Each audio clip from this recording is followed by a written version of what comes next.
Hi everyone, welcome to E students. आज जो chapter हम स्टार्ट करने वाले हैं वो है बायो इनऑर्गेनिक केमिस्ट्री। ये बायो इनऑर्गेनिक केमिस्ट्री सब्जेक्ट होता क्या है? बेसिकली ये एक इंटरडिसिप्लिनरी सब्जेक्ट है। इंटरडिसिप्लिनरी वर्ड का मतलब है ये कॉम्बिनेशन होता है दो अलग अलग सब्जेक्ट्स का, और वो दो अलग अलग सब्जेक्ट्स कौन से हैं?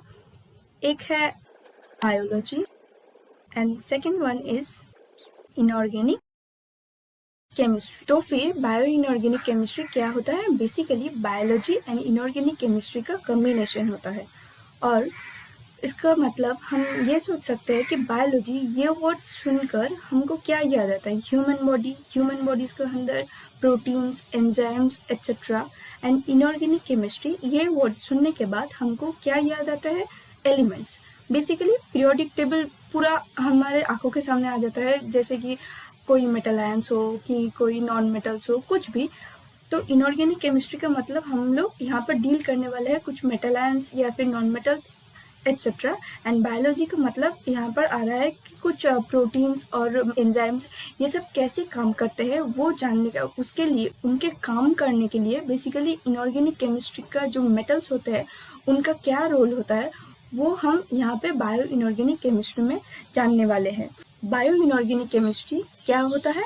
बेसिकली हम ये लिख सकते हैं कि how the metal ions influences human body, और मोर अप्रोप्रिएटली द एंजाइम्स और the proteins to perform their work in human body. ये आपके लिए लिख देती हूँ। How the metal ions influences human body, और more appropriately enzymes and proteins to perform their work or role. Okay, तो bio inorganic chemistry क्या होता है? होता है the influence of the metal ions in human body. ठीक है, तो ये जो इनऑर्गेनिक केमिस्ट्री का नॉट ओनली सिर्फ कि मेटल आयंस ही जरूरी होता है, मेटल आयंस छोड़ के भी कुछ composites ion like that molybdate, vanadate, या फिर कुछ इनऑर्गेनिक मॉलिक्यूल्स लाइक नाइट्रोसिल क्या होता है? नाइट्रोसिल का NO, कार्बोनिल, CO एक्सेट्रा, ये कैसे काम करते हैं वो हम यहाँ पे धीरे धीरे जानने वाले हैं। तो पहले हम अगर हमारा जैम का सिलेबस थोड़ा कंसिडर करें तो जैम के सिलेबस में हमारे पास है बायो इनऑर्गेनिक केमिस्ट्री का सिलेबस। अगर हम देखें तो यहाँ पे क्या लिखा है? Essential and trace elements of life. Basically ये हमारे फर्स्ट लाइन में ही बोला है कि जो एलिमेंट्स हमारे बॉडी में ज़रूरी होते हैं वो कौन से होते हैं उनको हमें जानना पड़ेगा। फिर हमको जानना पड़ेगा basic reactions in the biological system and the role of metal ions. तो फिर मेटल आयंस का जो रोल होता है biological system in the sense जो प्रोटीन्स और जो एंजाइम्स का जो काम होता है, वहाँ पर जो मेटल आयंस है उनका बेसिक रोल क्या होता है, वो क्या करते हैं ऐसा जो वो एसेंशियल हो जाते हैं हमारी बॉडी में। स्पेशली हमें यहाँ पे 3-4 मेटल आयंस मेंशन कर दिया गया है, तो हम उनमें थोड़ा ज़्यादा फोकस करेंगे। वो है iron 2+, that is ferrous ion, iron 3+, ferric ion, copper 2+, zinc 2+, structure and function of haemoglobin and myoglobin and carbonic anhydrase. तो ज़्यादा कुछ नहीं है, पर ये जो कार्बोनिक एनहाइड्रेस, हीमोग्लोबिन, मायोग्लोबिन, इनका स्ट्रक्चर एंड फंक्शन ये सब जानने से पहले हमको क्या जानना पड़ेगा?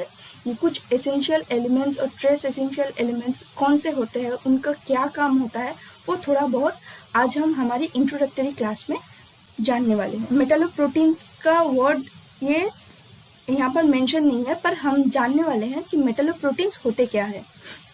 तो फिर हम क्या जानने वाले हैं? मेटलोप्रोटीन्स। इस पूरे वर्ड से ही हमको थोड़ा अंदाजा आ रहा है कि मेटलोप्रोटीन्स दोनों अलग अलग चीज़ है। एक हम इसको वर्ड से हम बोल सकते हैं कि कुछ मेटल जरूर होंगे, और प्रोटीन इस वर्ड से कुछ लग रहा है अच्छा ठीक है ह्यूमन बॉडी के अंदर जो प्रोटीन्स होते हैं उसको रिलेटेड कुछ होगा शायद। तो मेटलोप्रोटीन्स होते क्या है? Metalloproteins are the proteins that have a metal ion as a cofactor. मैंने क्या बोला? Metalloproteins are the proteins that have metal ions as a cofactor. अभी हमारे पास एक नया वर्ड आ गया, वो नया वर्ड क्या है? कोफैक्टर। अभी को फैक्टर क्या है? को फैक्टर है एक नॉन प्रोटीन पार्ट। प्रोटीन के अंदर हमेशा प्रोटीन का पूरा एक ऑर्गेनिक पार्ट रहता है ऐसा नहीं है। प्रोटीन के अंदर एक नॉन प्रोटीन पार्ट भी होता है। उस नॉन प्रोटीन पार्ट बेसिकली वो है एक मेटल पोर्शन, दैट इज को फैक्टर। जब हम डेफिनेशन अगर बोलना चाहे तो डेफिनेशन में हम ये बोल सकते हैं कि को factor it is a non protein part that required in a protein to be catalytically active. Okay, तो कोफैक्टर क्या होता है? Cofactor is basically a non protein part जो प्रोटीन के अंदर होना जरूरी होता है। अगर वो प्रोटीन के अंदर वो कोफैक्टर ना हो तो फिर वो प्रोटीन काम ही नहीं करेगा।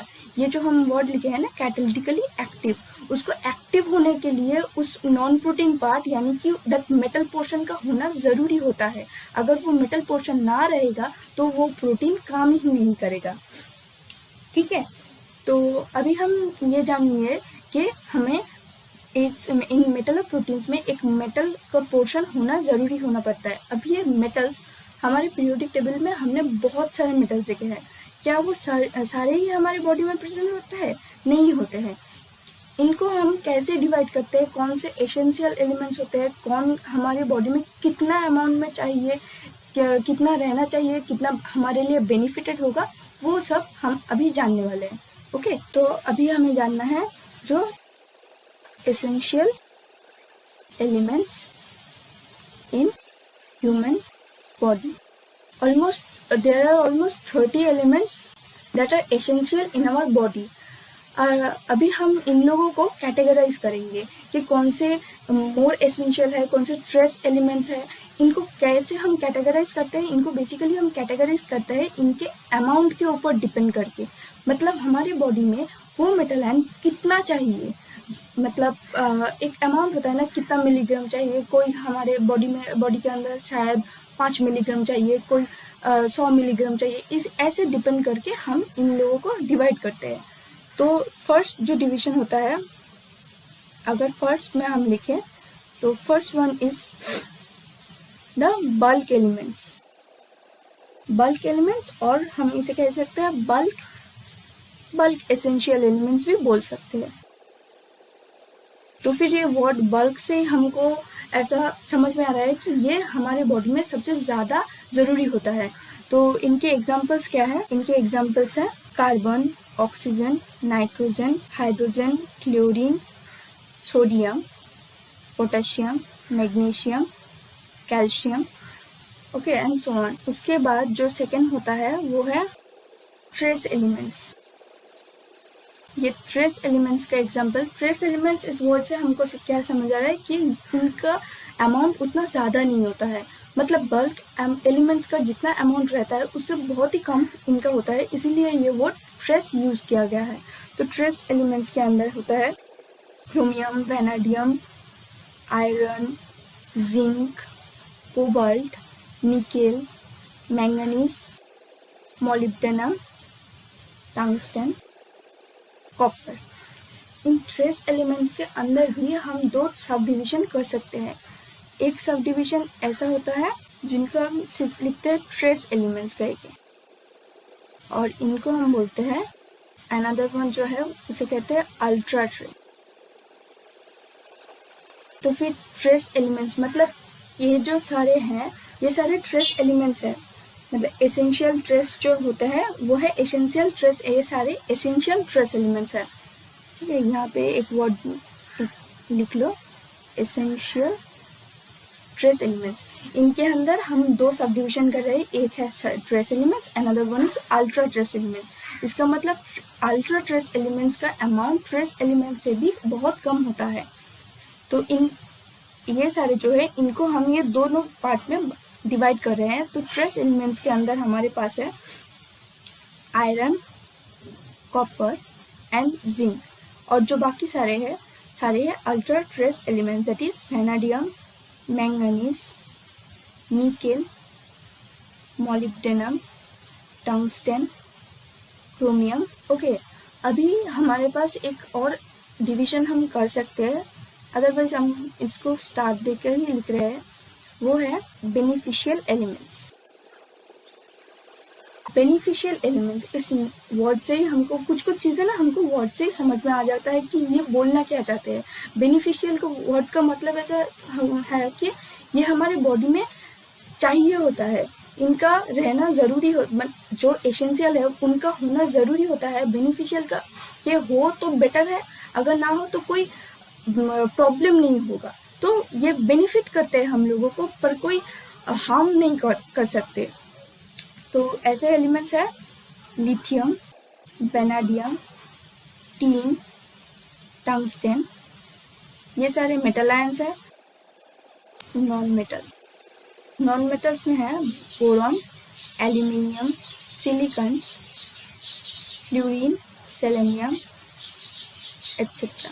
तो ये तो हमने डिवीजन कर लिया कि कौन से एलिमेंट्स हमारे बॉडी में ज़रूरी होता है, कौन से नहीं होते हैं, कौन से हमारे बॉडी में रहने से हमको बेनिफिट होता है। ऐसे तो हमने एलिमेंट्स के बारे में जान लिया। तो अभी एक इम्पोर्टेंट पॉइंट जो हम ऐसे नोट करके लिख सकते हैं, बहुत सारे मेटल आयंस के बारे में हमने जान लिया कि ये एसेंशियल है, ये ट्रेस एसेंशियल है, ये अल्ट्रा ट्रेस है। पर एक नोट करके हम ऐसा लिखते हैं, जब बायोलॉजिकली जो एक्टिव होते हैं उन एलिमेंट्स के अंदर से molybdenum is the heaviest one. Molybdenum which is Z is equals to 42 is the heaviest active metal ion in human body. Okay, and iodine Z is equals to 43 is the heaviest active non-metal in human body. तो फिर हमको अगर कभी ये question में आ जाता है कि कौन सा एक्टिव मेटल आयन होता है, हेवीएस्ट एक्टिव मेटल आयन अगर हमसे पूछा जाए तो फिर वो होगा molybdenum. And heaviest active non metal ion, non metal, then हमको बोलना पड़ेगा वो होगा आयोडीन। अभी हमने ये जो डिवीजन इन लोगों में किया मेटल आयंस में कि अमाउंट के ऊपर डिपेंड करके, इनका अमाउंट हमारे बॉडी में कितना रिक्वायर्ड है उसके ऊपर डिपेंड करके हमने इन लोगों को डिवीजन किया है। ये हमको याद रखना पड़ेगा कि हमने ऐसा डिवीजन नहीं किया कि जो अर्थ का एबंडेंस, एलिमेंट्स का तो एबंडेंस अलग होता है, उसके ऊपर डिपेंड करके हमने इन लोगों को डिवाइड नहीं किया है। हमने इन लोगों को डिवाइड किया है ह्यूमन बॉडी के अंदर इनको कितना रिक्वायरमेंट होता है, हमारे बॉडी के अंदर कितना रिक्वायरमेंट होता है। जैसे कि हम बोल सकते हैं कि अगर हम देखें सिलिकॉन और एल्यूमिनियम, अर्थ एबंडेंस इनका बहुत ही हाई होता है। सिलिकॉन एल्यूमिनियम का अगर हम देखें तो अर्थ में इनका एबंडेंस बहुत हाई होता है, बट इन ह्यूमन बॉडी उनका उतना रिक्वायरमेंट नहीं होता है, इसलिए उनका ह्यूमन बॉडी के अंदर रिक्वायरमेंट बहुत ही लो होता है। अगर हम फिर से देखना जाए तो कॉपर का एबंडेंस अर्थ में एबंडेंस कंपेरेटिवली, इसका मतलब सिलिकॉन और एल्यूमिनियम से अगर हम कंपेयर करें कॉपर का एबंडेंस कम होता है। बट अगर हम ह्यूमन बॉडी के अंदर देखें, ह्यूमन बॉडी में इसका रिक्वायरमेंट बहुत ज़्यादा होता है, इसीलिए ये ट्रेस एलिमेंट्स के अंदर होते हैं। ठीक है, तो अभी हमने एलिमेंट्स के बारे में जान लिया, तो अभी हमें एक और इम्पोर्टेंट कॉन्सेप्ट जानना बहुत ज़रूरी होता है कि हम बोलते हैं ना कुछ टॉक्सिक एलिमेंट्स। अच्छा, तो ये टॉक्सिक एलिमेंट्स का मतलब टॉक्सिसिटी और फिर टॉक्सिक एलिमेंट्स, इसका कंसेप्ट क्या होता है कि हम ऐसा कुछ बोले जो एलिमेंट टॉक्सिक है वो हमारे बॉडी के अंदर किसी भी तरह आ जाए तो फिर हम उसको टॉक्सिसिटी कहेंगे, या फिर टॉक्सिसिटी का कुछ अलग ही कॉन्सेप्ट होता है। तो हम टॉक्सिसिटी के बारे में थोड़ा जान लेते हैं। अभी एक और पॉइंट करते हैं, वो है टॉक्सिसिटी कुछ एलिमेंट्स ऐसे होते हैं जो कि हमारे पीरियोडिक टेबल के अंदर हम अगर देखें तो जो हेवी एलिमेंट्स होते हैं, हेवियर एलिमेंट्स जो पीरियोडिक टेबल के नीचे की तरफ आते हैं, जैसे कि लेड, बिस्माथ, एंटीमोनी, कैडमियम, मरकरी, इन लोगों को हम ज़्यादातर टॉक्सिक एलिमेंट्स बोलते हैं। अगर ये हमारी बॉडी में किसी भी तरह से आ जाए तो उसे हम टॉक्सिक एलिमेंट्स उसे हम कह सकते हैं कि टॉक्सिसिटी जनरेट करते हैं। ये हमारी बॉडी के अंदर आने के बाद टॉक्सिसिटी जनरेट करते हैं। तो टॉक्सिसिटी का एक और कॉन्सेप्ट भी होता है। हमारी बॉडी में ये जो एलिमेंट्स होते हैं, हर एलिमेंट्स का एक अमाउंट रहता है कि ये हमको, मैंने आप लोगों को पहले भी बोला कि ये हमको 10 मिलीग्राम चाहिए, कि ये हमको 2 मिलीग्राम चाहिए। तो ये जो एक अमाउंट होता है,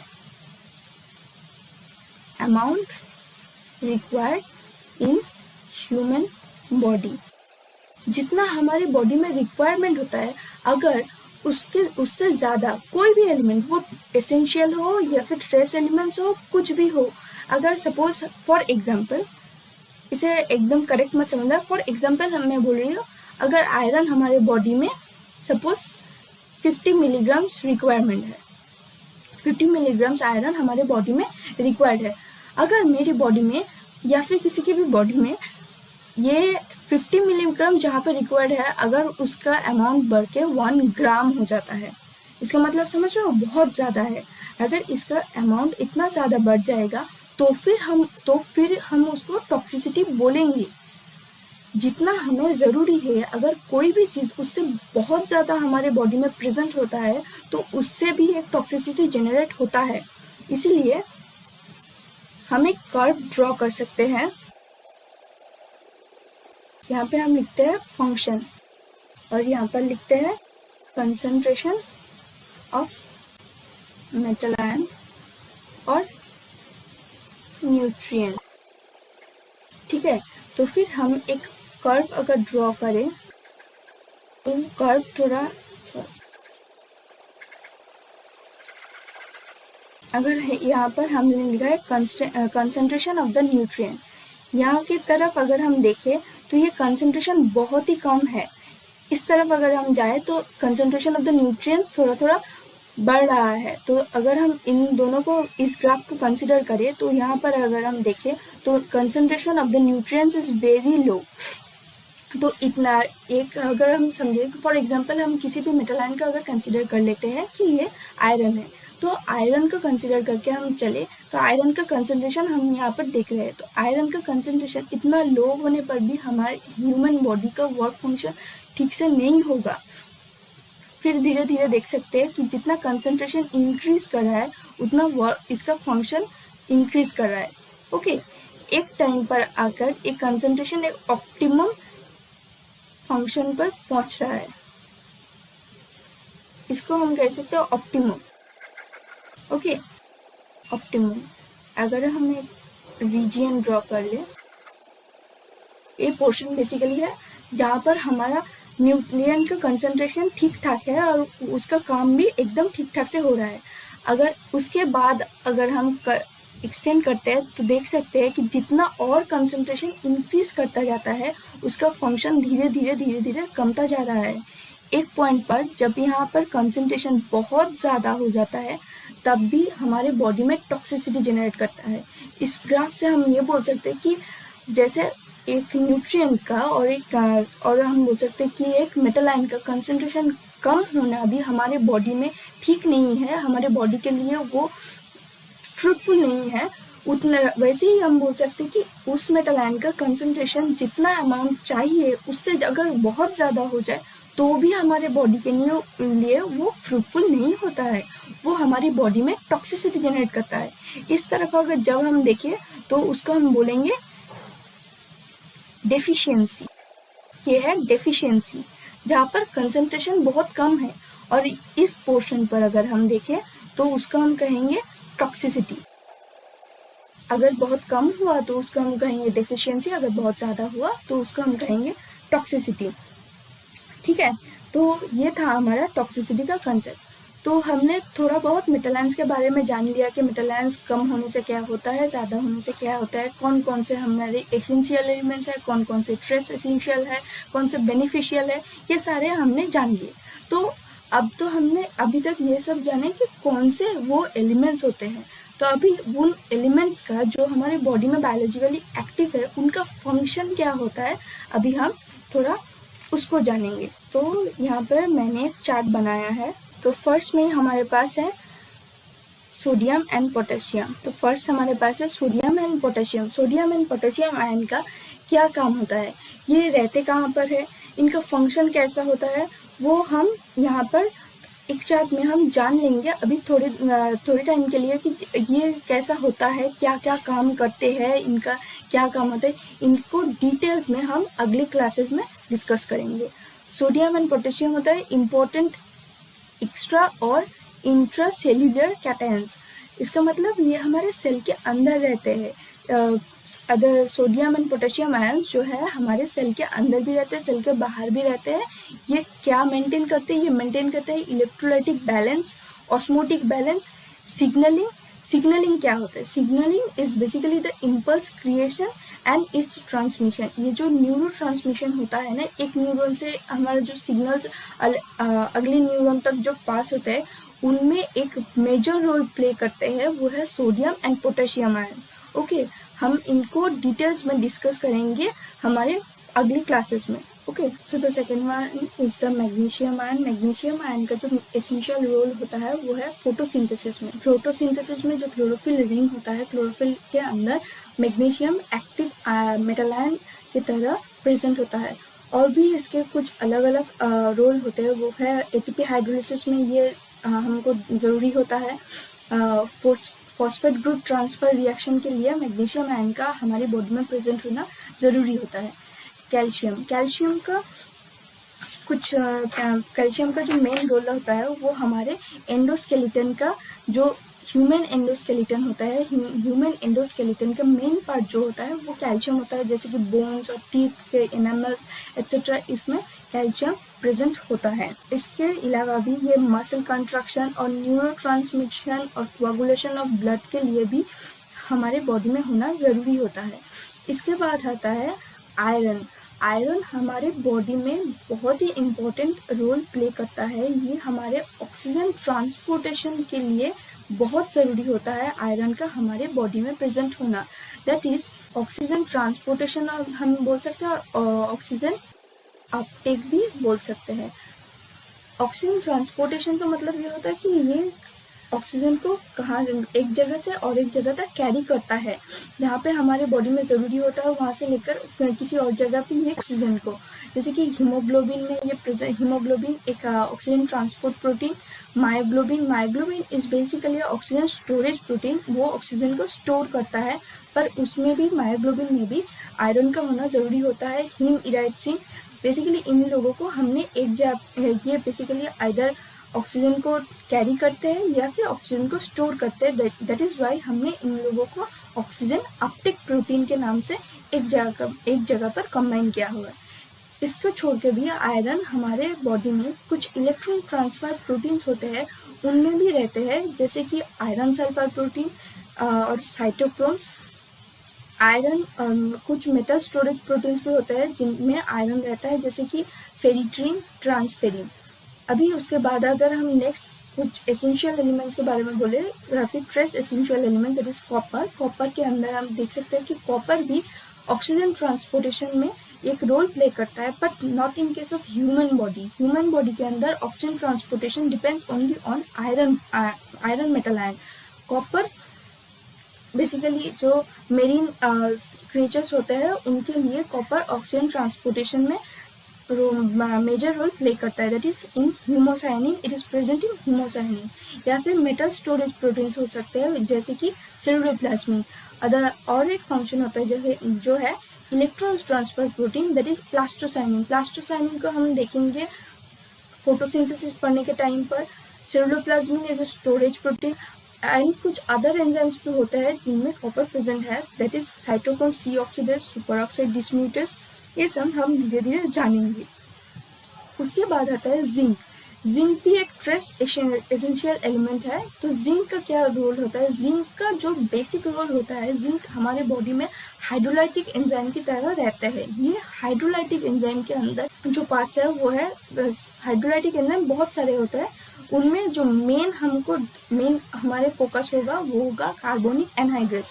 अगर हम हमारे जैम के सिलेबस में भी देखें तो उन्होंने भी मेंशन किया है haemoglobin, myoglobin and carbonic anhydrase. तो फिर हमारा भी मेन फोकस रहेगा पहले हीमोग्लोबिन, फिर मायोग्लोबिन, उसके बाद कार्बोनिक एनहाइड्रेस, और बाकी सबको हम धीरे धीरे जानेंगे। जैसे फोटोसिंथेसिस भी हम पढ़ेंगे और सारे जो जो इम्पोर्टेंट होंगे वो हम सब धीरे धीरे पढ़ेंगे, बट हमारा मेन फोकस रहेगा पहले हम कंप्लीट करेंगे हीमोग्लोबिन को, उसके बाद मायोग्लोबिन, उसके बाद कार्बोनिक एनहाइड्रेट। ठीक है, तो हम क्या जान रहे थे, अभी हम पढ़ रहे थे जिंक के बारे में। तो जिंक में क्या होता है, हाइड्रोलाइटिक एंजाइम। बेसिकली वो हाइड्रोलिसिस का जो काम होता है उनको उन एंजाइम्स के एक्टिव साइट में जिंक प्रेजेंट होता है, जैसे कि carbonic anhydrase, carboxy peptidase, super oxide dismutase and some dehydrogenase enzyme में भी जिंक प्रेजेंट होता है।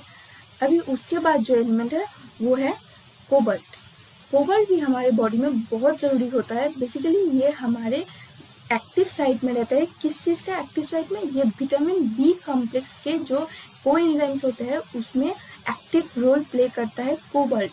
और कुछ सिंथेस एंजाइम्स है जिनमें भी वो कोबाल्ट एक्टिव रोल प्ले करता है। ये जो सिंथेस वर्ड है, इस synthase word is basically a simplified word, और जो हम बोल सकते हैं कि सिंथेसिस का मतलब होता है कुछ भी सिंथेसिस हो रहा है, सिर्फ उस सिंथेसिस के लिए शायद कुछ एंजाइम हमें ज़रूरी होता है।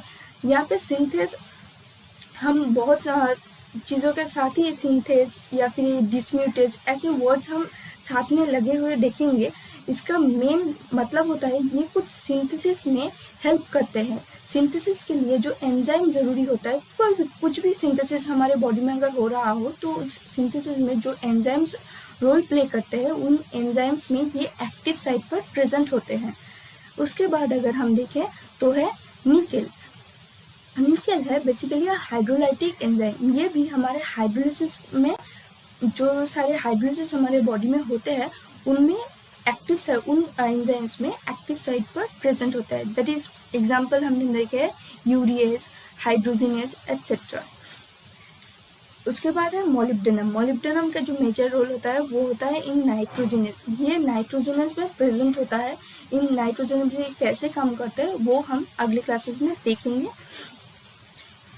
एंड उसके बाद हम देख सकते हैं fluorine. Fluorine basically present in our body is fluoroapatite. Fluoroapatite in dental element. अगर हम हमारे टूथपेस्ट में देखें ना तो वहाँ पे जैसा लिखा होता है फ्लोराइड कंटेंट, जो उनका हम जो कंटेंट्स ऐसा दिखते हैं। कोई भी हमारे घर में जो भी टूथपेस्ट प्रेजेंट होंगे तो उनको उठा के तुम देख लो, वहाँ पे लिखा होगा कि ये इसमें फ्लोराइड प्रेजेंट होता है। फ्लोराइड हमारे डेंटल एनामेल के लिए बहुत ज़रूरी होता है। उसके बाद होता है आयोडीन। आयोडीन हमारे बॉडी में ज़रूरी होता है थायरॉक्सिन हार्मोन में, मतलब थायराइड से जो हार्मोन सिक्रेट होते हैं उनमें आयोडीन हमारे प्रेजेंट होते हैं। तो ये कुछ थे जो एसेंशियल मेटल आयंस थे जिनके फंक्शंस के बारे में हमें थोड़ा अगर नॉलेज हो तो वो अच्छा रहता है। यहाँ पे हमारे जेम के सिलेबस के ऊपर अगर हम देखें तो हमारे लिए आयरन एंड जिंक वही हमें ज़्यादा पढ़ना पड़ेगा। That is for haemoglobin. Haemoglobin के अंदर भी आयरन प्रेजेंट है, मायोग्लोबिन के अंदर भी आयरन ही प्रेजेंट है, एंड कार्बोनिक एनहाइड्रेट्स के अंदर हमारा जिंक प्रेजेंट है। अगर हम ये बायोलॉजिकल सिस्टम में मेटल आयंस का रोल ऐसा देखें तो यहाँ पे लिखा है ferrous and ferric ion, copper 2+ and zinc 2+। तो फेरस एंड फेरिक तो हमारे हीमोग्लोबिन और मायोग्लोबिन के अंदर आ जाते हैं, जिंक हमारे कार्बोनिक एनहाइड्रेट्स में आ जाएगा। कॉपर को अगर हम देखें तो कॉपर बेसिकली हमारे प्रेजेंट किन चीज़ों में होता है, haemocyanin that is oxygen transportation, और ceruloplasmin metal storage protein, and plastocyanin that is electron transfer protein. Plastocyanin का ज़रूरत हमें पड़ेगा फोटोसिंथेसिस के वहाँ। सेलुलोप्लाज्मिन एक अलग प्रोटीन होता है, वो हम देखेंगे। और हीमोसायनिन हम कहाँ पढ़ेंगे, जब हम पढ़ेंगे O2 अपटेक प्रोटीन्स। तो फिर अगले क्लासेस में जब हम O2 अपटेक प्रोटीन्स के बारे में डिस्कस करेंगे, वहाँ पे हम किन किन चीज़ों के बारे में बोलेंगे। फर्स्ट होगा हीमोग्लोबिन, उसके बाद होगा मायोग्लोबिन, फिर हीम इराइथ्रिन, एंड लास्टली हम O2 अपटेक प्रोटीन्स के अंदर ही पढ़ लेंगे हीमोसायनिन को भी। ओके, तो आज के क्लास के लिए इतना ही। हम अगले क्लासेस में मिलेंगे। Thank you.